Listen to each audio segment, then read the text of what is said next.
Hola, ¿qué tal? Buenos días. Mi nombre es Eugenia Andrea Vera García, soy residente de segundo año y el día de hoy pues vamos a empezar con la lectura del artículo que tiene como nombre Peer Relationships and Social Media Use in Adolescents with Body Dysmorphic Disorder.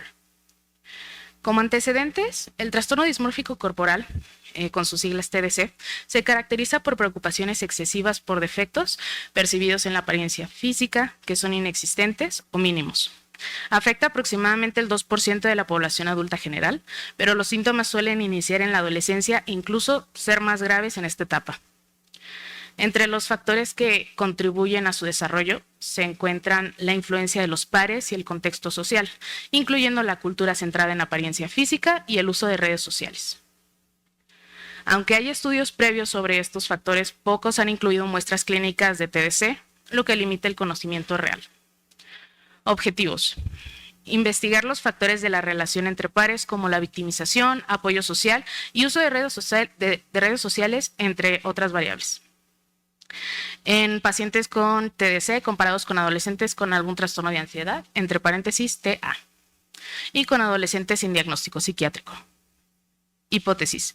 Los adolescentes con TDC comparados con los controles reportarán 1. Más victimización por apariencia, angustia asociada, perpetración de acoso y la corrumiación. 2. Mayor uso de redes sociales con contenidos ligados a la imagen corporal. 3. Menor apoyo social y más victimización. Metodología.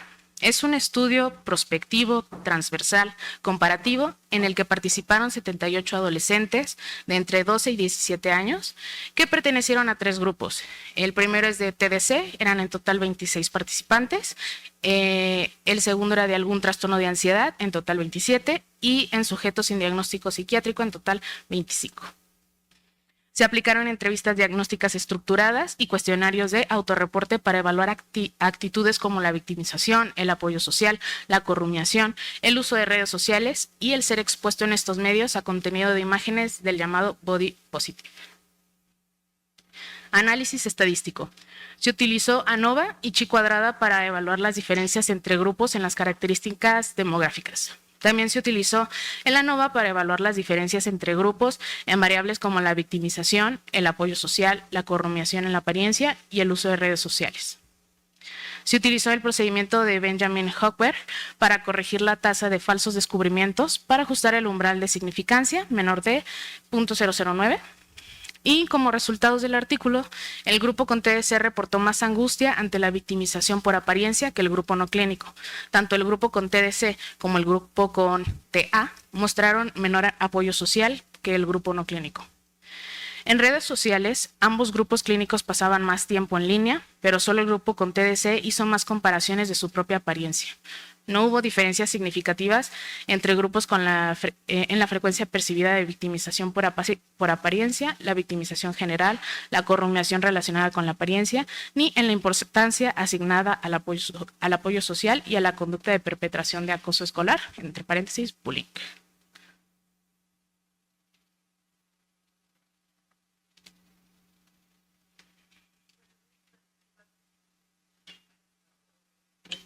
Gracias. Buen día, una disculpa a todos por el retraso. ¿Hay alguna pregunta para la doctora Vera? ¿Para el resumen? Bueno, pasamos entonces a la presentación.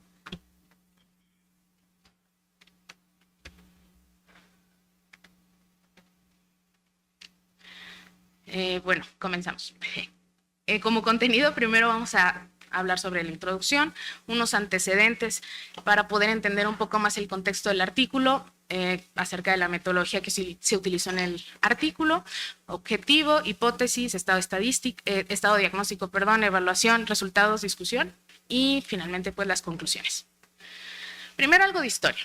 Enrico Morselli era un psiquiatra neurólogo italiano en 1891. Él fue el primero que empezó a describir la dismorfia corporal. Principalmente era porque observaba en sus pacientes unas preocupaciones excesivas, persistentes e irracionales por supuestos defectos en su apariencia física. En ocasiones eran mínimos o incluso imaginarios. Y lo que más le llamaba la atención era el sufrimiento emocional y la interferencia que esto tenía con su vida diaria. En ese entonces no se llamaba trastorno dismórfico corporal, se denominaba como dismorfofobia.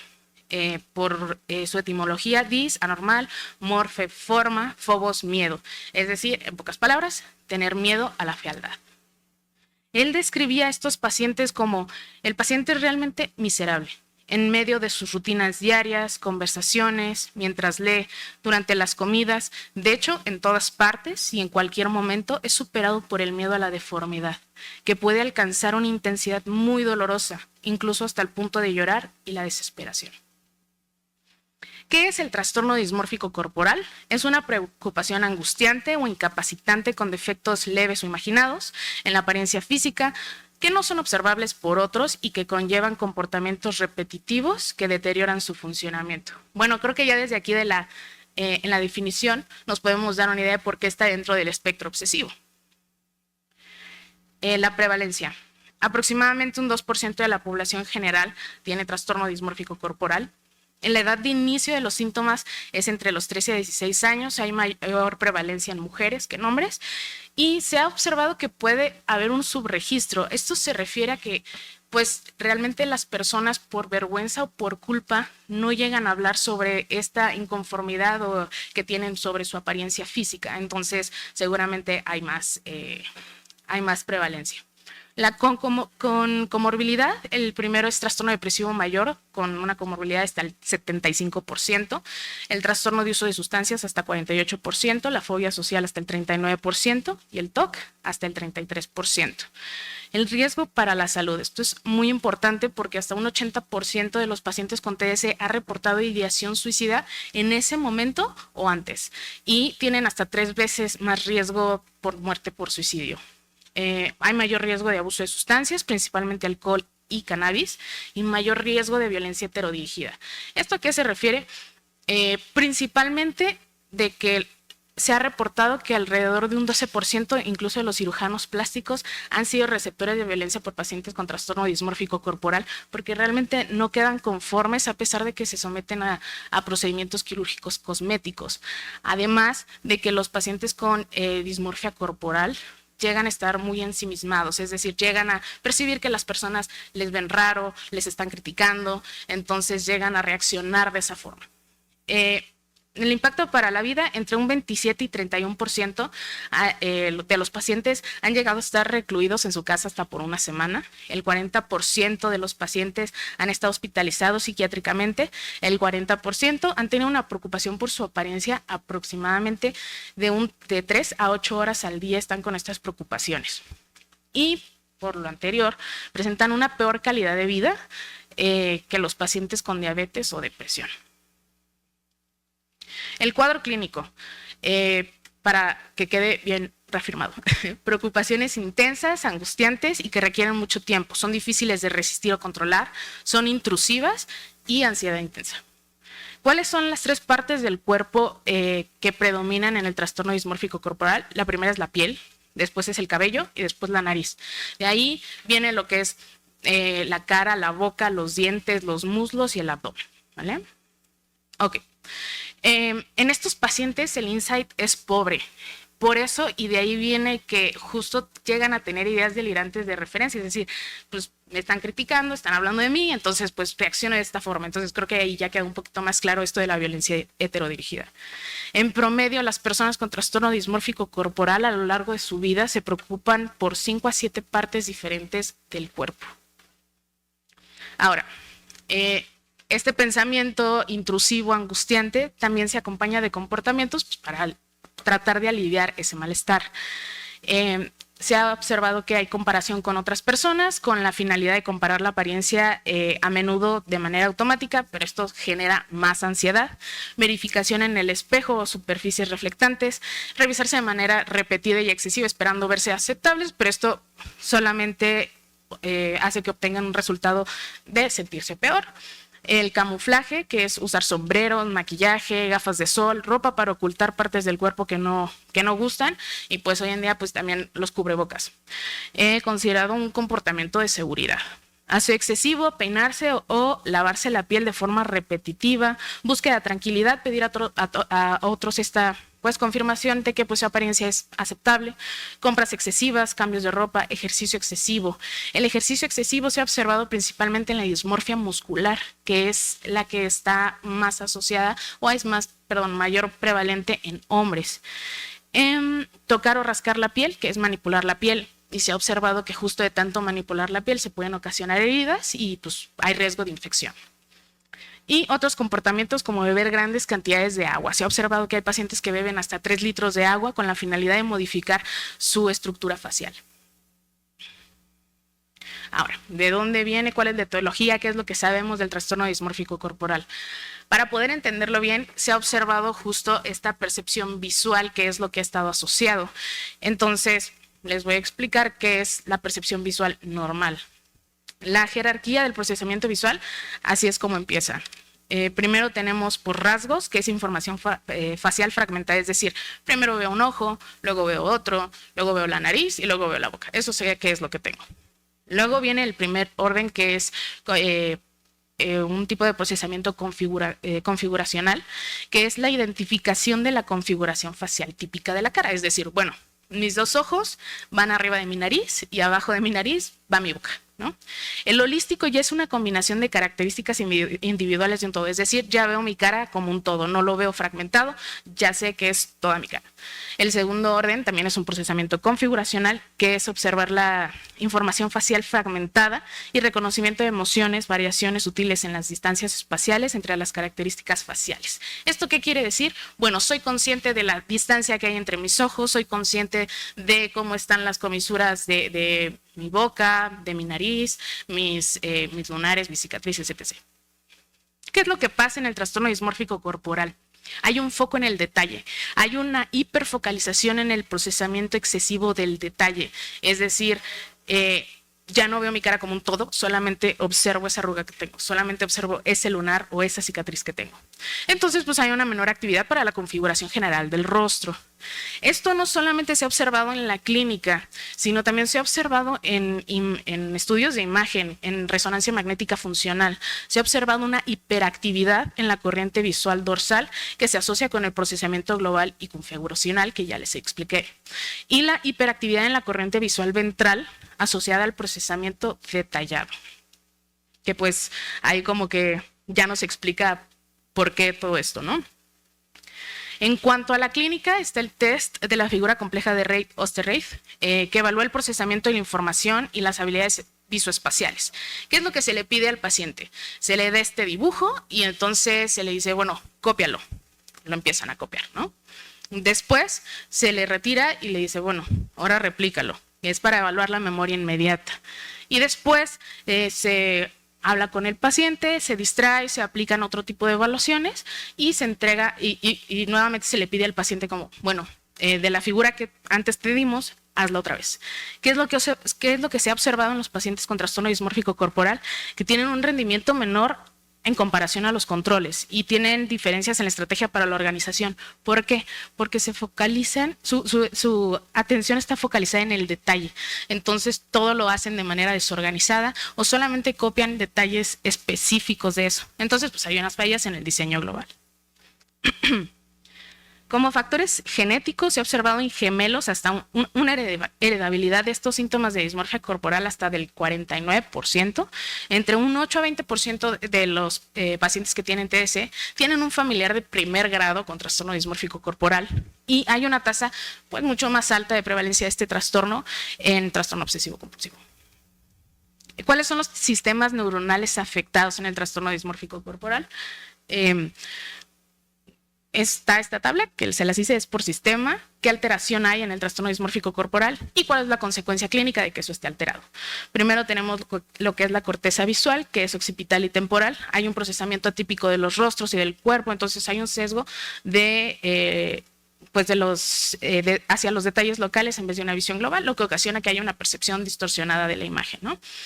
Redes frontoestriatales asociados a la obsesividad, chequeo constante y conductas repetitivas sobre la apariencia, pues lo que conlleva a las compulsiones o los comportamientos que previamente les mencioné. La amígdala, una hiperactividad frente a estímulos de apariencia, esto hace que se asocia con el malestar emocional, la ansiedad intensa, el sesgo negativo hacia la autoimagen, y pues esto ocasiona justo la ansiedad social.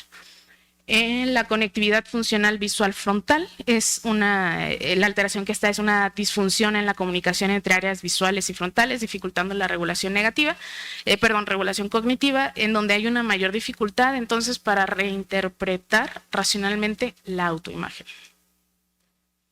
Bueno, como ya es bien sabido en el trastorno dismórfico corporal, y en la sociedad, pues el trastorno dismórfico corporal está asociado a estándares de belleza. Y pues los estándares de belleza se refieren a los ideales estéticos y las normas sociales que definen lo que se considera atractivo en una sociedad. Es importante recordar que pues obviamente los estándares de belleza son dinámicos y van cambiando a lo largo del tiempo.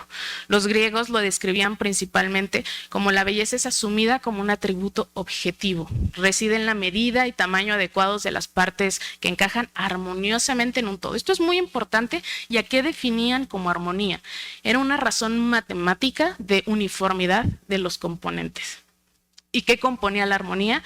Simetría, que era la correspondencia equilibrada entre partes opuestas de un mismo todo. La proporción, que era una relación adecuada entre el tamaño de partes y el conjunto, pues el conjunto. Y número, medida cuantificable que rige la disposición de las partes. A esto se le llamaba, y hay un número que como que está asociado con esta armonía y esta perfección, que es la divina proporción, que es un número que se descubrió que es 1.618, que son las mismas medidas que se utilizaron para hacer varias obras, como el Partenón o como el Hombre de Vitruvio. ¿Qué es lo importante? Y yo creo que todos hemos visto esta imagen, ¿no? En las farmacias Benavides y así. Entonces, el Hombre de Vitruvio lo dibujó un arquitecto, pero ya después Leonardo da Vinci lo utilizó. ¿Y qué es lo que dibujó? Dibujó un cuadrado y un círculo. El círculo representaba lo que es la divinidad, pues todo lo divino. Y el cuadrado, lo terrenal. Lo que asociaba con el hombre es el puente entre lo divino y lo terrenal, y pues obviamente esto nació en el Renacimiento, es decir, pues todos sabemos esa corriente en que se enfocaba. Y lo interesante también de esta imagen es que aunque se creó con la intención de que justo las proporciones corporales fueran exactas, realmente no lo es. Entonces lo que antes era considerado como una imagen de armonía, pues se ha observado que pues realmente tiene diferencias, ¿no? Esto también es importante porque se asocia también a pues, los estándares de belleza que hoy tenemos. Por ejemplo, la gordofobia principalmente, que es se asocia principalmente porque desde ese momento se puso la imagen de que la delgadez era lo bonito, lo bello, lo correcto. Y pues si salías de eso, pues ya no. Entonces, si salías de una armonía facial en donde pues tu nariz no era la adecuada, bueno, ya tampoco entras dentro de los estándares de belleza, ¿no? Esto entra en los factores ambientales para el desarrollo de trastorno dismórfico corporal. Se ha observado que las experiencias son importantes, el trauma y negligencia infantil, el bullying, las influencias de las redes sociales como la motivación basada en la apariencia, estándares de belleza poco realistas y filtros y la edición de fotos, y las relaciones sociales y el apoyo, que son comparaciones sociales y poco apoyo entre pares. Para fines del artículo y como se utilizó un grupo con trastornos de ansiedad, lo vamos a abordar de manera general, que son un conjunto de afecciones que se caracterizan por una preocupación o miedo excesivo y patológico que va más allá de la ansiedad normal, que forma parte de nuestra vida diaria y que es necesaria para la supervivencia. La prevalencia es que se ha observado que la edad de inicio en general es a los 11 años, pero eso varía mucho dependiendo del trastorno de ansiedad. El género principalmente es más prevalente en mujeres y el 33.7% de la población se ve afectada por un trastorno de ansiedad durante su vida. La comorbilidad, pues se ha visto que hay una comorbilidad entre trastornos de ansiedad que es muy común, por ejemplo, trastorno de ansiedad con agorafobia, entre el trastorno de pánico con agorafobia o la fobia social, la fobia específica con agorafobia.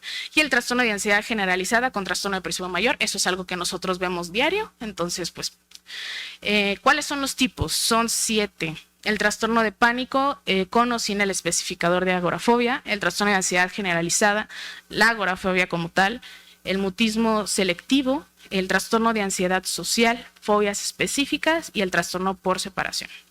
¿Cómo se relaciona esto con el trastorno dismórfico corporal? Bueno, hasta el 66% de los adolescentes con trastorno dismórfico corporal llegan a tener una comorbilidad con los trastornos de ansiedad.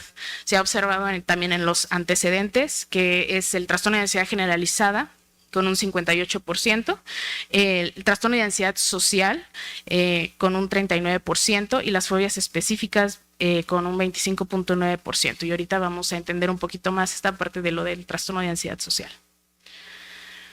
¿Qué es la relación entre pares? Son los vínculos que una persona establece con otras de su misma edad o grupo social, especialmente en contextos como la escuela, el trabajo, la comunidad. ¿Qué es lo clave para estas relaciones entre pares? Principalmente tiene que haber una igualdad jerárquica, o sea, no puede ser tu jefe, no puede ser pues, tu mamá, tu papá, tu maestro, ¿no? Etapa y edad similar, influencia mutua y pues como tal el contexto social. ¿Quiénes son?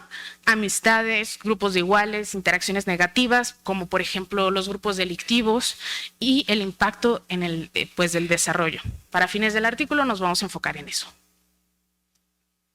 Ahora, el bullying ¿cuál es la diferencia entre bullying y acoso? No todo acoso es bullying, pero todo bullying es acoso. ¿A qué me quiero referir con esto?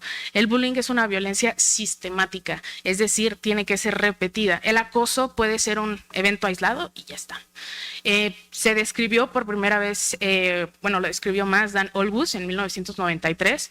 Él describió que el bullying es un estudiante que es objeto de bullying cuando otro estudiante o un grupo le inflige de forma repetida y durante un tiempo acciones negativas y existe un desequilibrio de poder entre ambos. Las definiciones del bullying se basan en esos 3 componentes. También en la UNESCO en el 2017, conducta agresiva, repetida, desequilibrio de poder.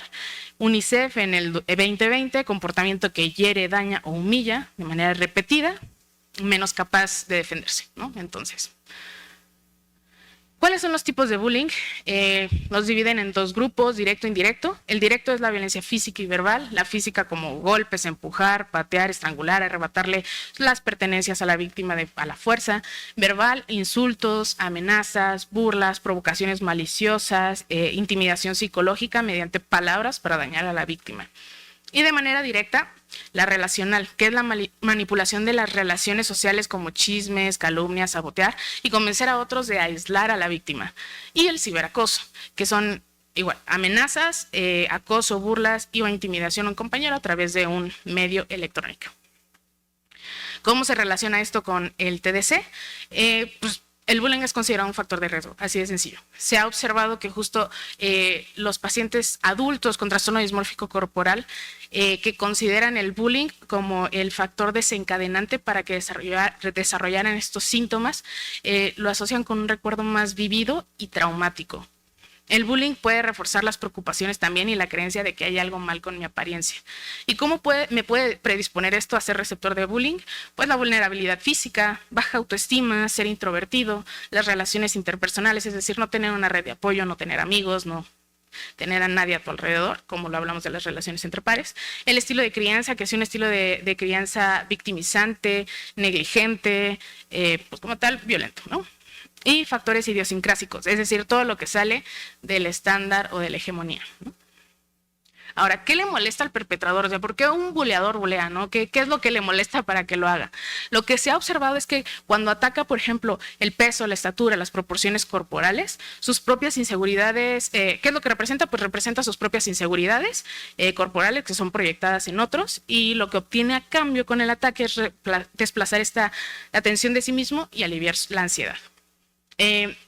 También diferencias en el ideal de belleza como acné, talla, forma de la nariz. Lo que representa para ellos es la desviación de la norma social y estereotipos de belleza, lo que obtiene un refuerzo de poder social, señalar lo que no es aceptado. Las características asociadas a prejuicios como color de piel, discapacidad, expresión de género, que representa para ellos una interiorización de prejuicios culturales, que eso viene pues, muy de la mano con la crianza, por ejemplo, el racismo, el sexismo, la gordofobia, la homofobia. Lo que se obtiene con el ataque es una validación de pertenencia al grupo dominante. Esto es importante y quiero que como que lo mantengan ahí, en su, o sea, presente. Los atributos que despiertan envidia, alguien atractivo, fuerte, talentoso, amenaza su autoestima o comparación social desfavorable, cuál es lo que intentan o qué es lo que obtienen, un intento de disminuir al otro y proteger su ego. Y cualquier rasgo diferente al grupo, así de sencillo, un símbolo de vulnerabilidad y otredad, lo que ocasiona que pues, tengan una posición de superioridad, control y dominio social. Esto también es importante. ¿Por qué? Porque se ha observado también que los pacientes con trastorno dismórfico corporal pueden llegar a asociarse con mayor, ser más predominante que se vuelvan perpetradores del bullying. Esto sucede por dos fases que se explican. La primera es el fase de rol único, es decir, son víctimas potenciales de receptores de múltiples agresiones, es decir, los bolean y llegan a la fase de doble rol, que es decir, sus experiencias negativas de victimización se acumulan y pues explota esta situación, ¿no? No se obtiene ayuda efectiva, no hay unos adecuados mecanismos de afrontamiento y pues realmente no tienen tampoco una red de apoyo o a dónde acudir para eso. Entonces, lo que ocasiona, y es lo que ellos observan, es que a través del bullying pueden obtener mayor aceptación social, que pues el buleador los deje de bulear, y o incluso se ha observado este pensamiento de decir, bueno, yo lo buleo para ayudarlo a que no lo bulee nadie más, ¿no? ¿Qué es la victimización? Es ser objeto de acoso, intimidación o bullying.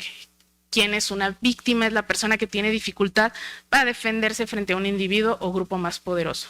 ¿Cómo responden las víctimas? Hay 5 mecanismos de afrontamiento ante esto, que es la búsqueda de apoyo social, que es decir, voy con mis pares, platico, con mis papás también puedo tener ese apoyo social, con mis maestros, ¿no? Centrado en la emoción, que es a través del arte, por ejemplo, hago pinturas, canciones, poemas, escribo, etc. El centrado en el problema es ya tomar como un papel un poco más activo en cuanto al problema, que es, por ejemplo, las denuncias, las quejas, el agresivo y hostil, que es lo que ya les he mencionado por esa razón, y el evitativo es decir, pues evito dónde está mi agresor, pido que me cambien de salón, ¿no? Y esto lo que ocasiona es que haya también aislamiento social. Para fines del artículo, pues nos vamos a basar en estos dos. ¿Qué es el apoyo social? Pues es el conjunto de recursos emocionales, instrumentales o informativos que una persona percibe o recibe de su red social, amigos, familia, compañeros, pues lo que ya les había comentado. El apoyo social se considera un buffer psicológico, es decir, un factor protector. Se ha observado que en pacientes con trastorno dismórfico corporal, justo los llegan a tener disminución de la gravedad de los síntomas o incluso mejor pronóstico si llegan a tener un adecuado apoyo social. ¿Cómo podemos apoyar de manera, pues, ahora sí que adecuada? Escucha activa, empatía, afecto y comprensión.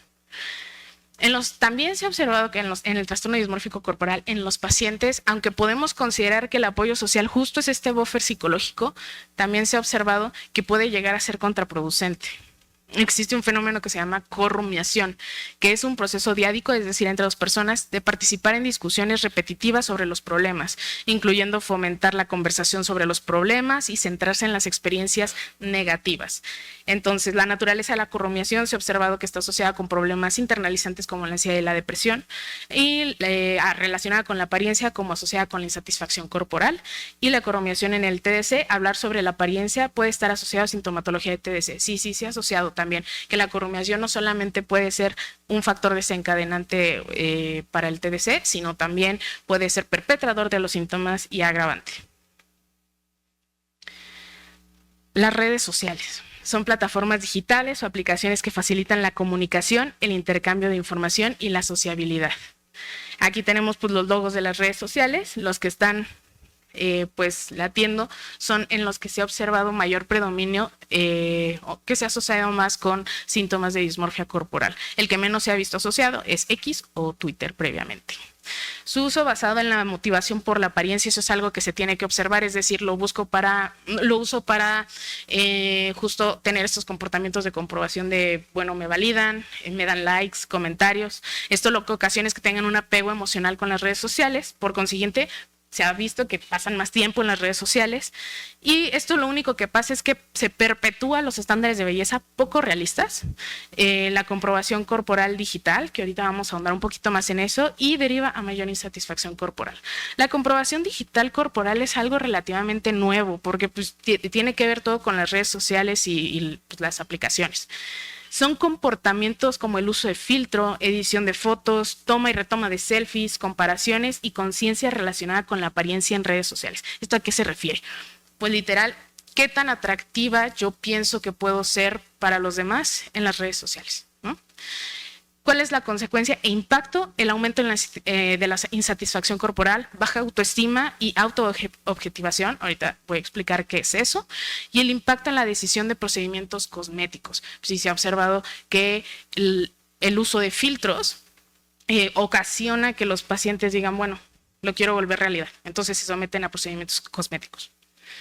Teorías socioculturales, hay un modelo que se llama modelo tripartita, que habla sobre que las presiones sociales externas como la de los medios, padres y pares aumentan justo la objetivación, es decir, yo me veo como un tercero y pienso que las demás personas también pues me están criticando, están hablando mal de mí, entonces aumentan esta objetivación, las comparaciones corporales y por consiguiente la insatisfacción corporal. Hay una diferencia de género aquí importante. Los hombres tienen un mayor uso de filtros con la finalidad de modificar su musculatura, por lo que habíamos hablado previamente de la dismorfia muscular, y principalmente para alinearse a los ideales socioculturales. A ver si vamos a adentrarnos más al artículo. No sé, ¿sí?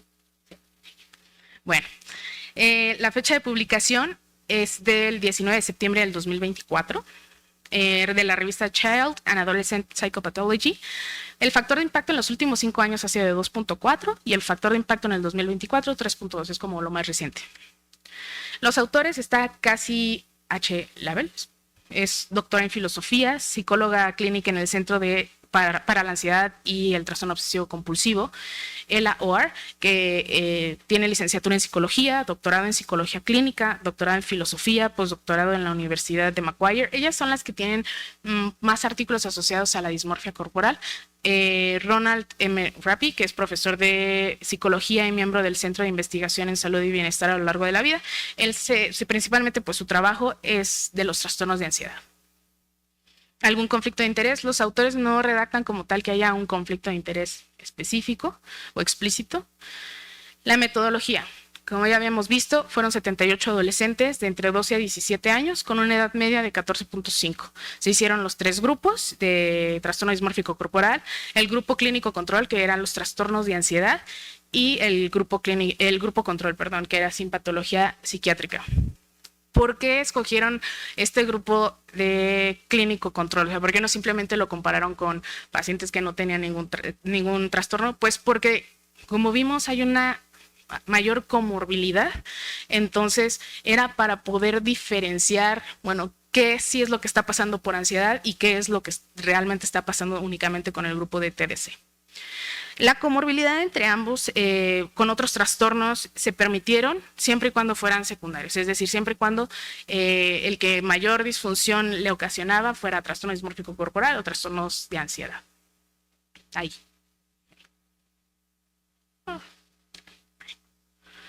Bueno, el objetivo como tal es investigar los factores de las relaciones entre pares en adolescentes con TDC para contribuir a la comprensión de los factores ambientales y orientar a futuras investigaciones sobre el desarrollo y mantenimiento del trastorno en esta población. Consiste, por ejemplo, en decidieron comparar 4 experiencias, que es la victimización por parte de compañeros, el apoyo social, la corrumiación por apariencia y el uso de redes sociales. Ya sabemos más o menos, ya estamos encaminados para decir, bueno, es por esto. Se plantearon 3 hipótesis. La primera, victimización y corrumiación. ¿Qué es lo que se esperaba? Mayor frecuencia de victimización por apariencia, mayor malestar por asociado a la victimización y mayor probabilidad de que se volvieran perpetradores de bullying y más corrumiación sobre la apariencia. En la segunda era sobre el uso de redes sociales y conductas relacionadas con la apariencia, es decir, mayor comparaciones en línea, mayor inversión en la apariencia de redes sociales, pues lo que hablábamos, las selfies, la edición, el borrado de selfies, porque pues no tuvo suficientes likes o no tuvo suficientes comentarios como yo lo esperaba, entonces bye. La tercera hipótesis, apoyo social y victimización general. Lo que se esperaba era más tiempo en redes sociales, menor percepción del apoyo social por parte de pares y más victimización general, no ligada solo a la apariencia. ¿Qué es lo que primero se hizo para poder obtener la muestra, para poder decir, bueno, tú vas acá y tú vas acá? Bueno, primero pues publicaron que iban a hacer este estudio y los potenciales, los voluntarios, los participantes voluntarios fueron evaluados a través de llamadas telefónicas. Posteriormente se les entregó un consentimiento informado para que entonces les pudieran hacer justo un psicólogo con posgrado, le hiciera el mini-kit. El mini-kit es un cuestionario que está basado en el DSM-5TR enfocado en niños y adolescentes. Pero en el mini-kit no está bien explicado lo que es el trastorno dismórfico corporal, por lo que añadieron el módulo diagnóstico de TDC. Y posteriormente se jerarquizó el diagnóstico, por lo que ya previamente les había mencionado. Ya después, pues justo todo esto se realizó a través de una entrevista diagnóstica por Zoom. También ahí en el artículo menciona que se ha observado y que se ha comprobado que el hecho de que lo hayan aplicado en línea o que haya sido todo esto a través de llamada y videollamada, no tiene ninguna diferencia en comparación con que si hubiera sido presencial.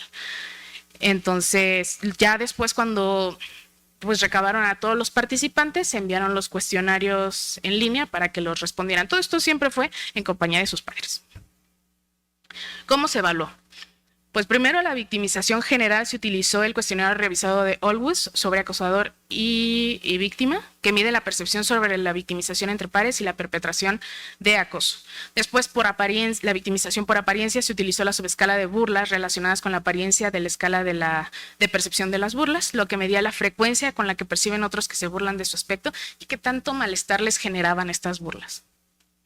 El apoyo entre pares se midió primero, se pidió que dijeran, bueno, ¿cuántas amistades cercanas tienes? Después se les dio la subescala de amigos cercanos de la escala de apoyo social para niños y adolescentes, por sus siglas en inglés CAS, que medía 3 cosas: el apoyo percibido, qué tan importante fue este apoyo y con qué frecuencia recibían estos 4 tipos de apoyo, que es el emocional, el informacional, el valorativo y el instrumental. En cuanto a la corrumiación, se utilizó la versión modificada del 2010 en cuestionario de corrumiación de 12 ítems y evalúa 4 cosas: la frecuencia con la que hablan con sus pares sobre problemas relacionados con su cuerpo y su apariencia, profundidad e intensidad con la que pues están estas conversaciones con respecto a eso, la carga emocional negativa de esas interacciones, es decir, cuánto estas charlas refuerzan estos sentimientos de vergüenza, de malestar consigo mismos, y la cuarta era efectos en la dinámica social. De manera indirecta refleja cómo los amigos pueden validar o reforzar la preocupación por la apariencia en lugar de ayudar a resolverla. El uso de las redes sociales, se utilizó el cuestionario de redes sociales, por sus siglas en inglés SMQ. Se evaluó el tiempo percibido en pantalla y qué tan comprometidos están con la publicación de imágenes y videos, con las comparaciones en la apariencia, la inversión en la apariencia y el body positive. El body positive es principalmente ver contenido de aceptación física, ¿no? De acepta tu cuerpo como es. En cuanto a los resultados, solo un participante del grupo del diagnóstico de trastorno dismórfico corporal no completó los cuestionarios, entonces en vez de ser 26 fueron 25. No explican por qué fue que no lo completó, pero simplemente lo ponen. El factor evaluado fue que la angustia por los resultados realmente significativos fueron estos 4, que fue la angustia por victimización por apariencia. Se observó mayor angustia en el trastorno dismórfico corporal y en el grupo clínico control. Apoyo social percibido de amistades cercanas. Ellos percibían menor apoyo social percibido. También tanto el TDC como el grupo clínico control. Y en cuanto al tiempo dedicado a redes, sí pasaban mayor tiempo invertido en las redes sociales. Y el único que fue como tal solo del TDC fue la frecuencia de comparaciones de apariencia en línea. ¿Qué comorbilidad se observó en el estudio? Lo azul es lo que está asociado con TDC y lo verde con lo que está asociado a los trastornos de ansiedad. Con la TDC se vio que hay una mayor asociación con la fobia social, después con el trastorno depresivo mayor y después con el trastorno de ansiedad generalizada. Y en cuanto al grupo clínico control, pues se observó que había más adolescentes con fobia específica, con TOC y con TDAH. En cuanto a la discusión, ¿qué hablaban sobre la victimización? Pues sí que no encontraron ninguna diferencia significativa en cuanto a la frecuencia de victimización, tanto en su apariencia como en general, y que no hubo mayor acoso escolar ni como emisor ni como receptor. Esto pues contradice completamente los antecedentes que ellos plantearon y que está publicado en artículos, y ellos lo explican como que el artículo que utilizaron para sus antecedentes eran pacientes de 7 años, 7.9 años, era la media más o menos. Y pues obviamente ya fueron adolescentes, ya fueron de los 12 a 17 años. Entonces lo que pensaron fue que probablemente era porque de los 12 a 17 años o en la adolescencia temprana justo es en donde hay un pico de bullying. Entonces probablemente pudiera estar sesgada la percepción de esto. En cuanto a la correlación, hablan de su apariencia con los pares, pero no de manera negativa, es decir, no como tal, no se enfrascaban tanto en eso. Las redes sociales, que el TDC, el grupo clínico control, pasaba mayor tiempo y que el trastorno dismórfico corporal hacía mayores comparaciones, lo que reforzaba el foco en la apariencia y el malestar. Esto es importante también porque les dije que pues íbamos a entender un poquito más lo de trastorno de ansiedad social. En cuanto al apoyo social, más angustia debido a la victimización por apariencia y más malestar emocional con estas experiencias. Todo esto ocasiona que el paciente, el adolescente, se aísle, que le genere mucho malestar involucrarse en situaciones sociales y por consiguiente desarrollar un trastorno de ansiedad social. En cuanto al trastorno dismórfico corporal y el grupo clínico control, se vio menos apoyo social percibido, es decir, conductas de evitación y menor calidad del apoyo.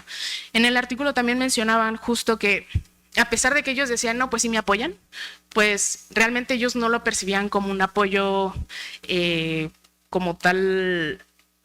Sí, no lo percibían como un apoyo suficiente, ¿no? Entonces ahí los autores pues describen que pues debería de abordarse un poquito más esa parte para ver si es realmente por alguna otra causa fuera de que hubiera alguna distorsión al respecto de la percepción. ¿Cuáles son las implicaciones clínicas? En cuanto a la evaluación y el manejo del riesgo, es evaluar el riesgo de victimización antes de realizar cualquier exposición social. En cuanto al apoyo social, evaluar la percepción social, la percepción del apoyo social, no realmente los números de amigos, sino la calidad, ¿no?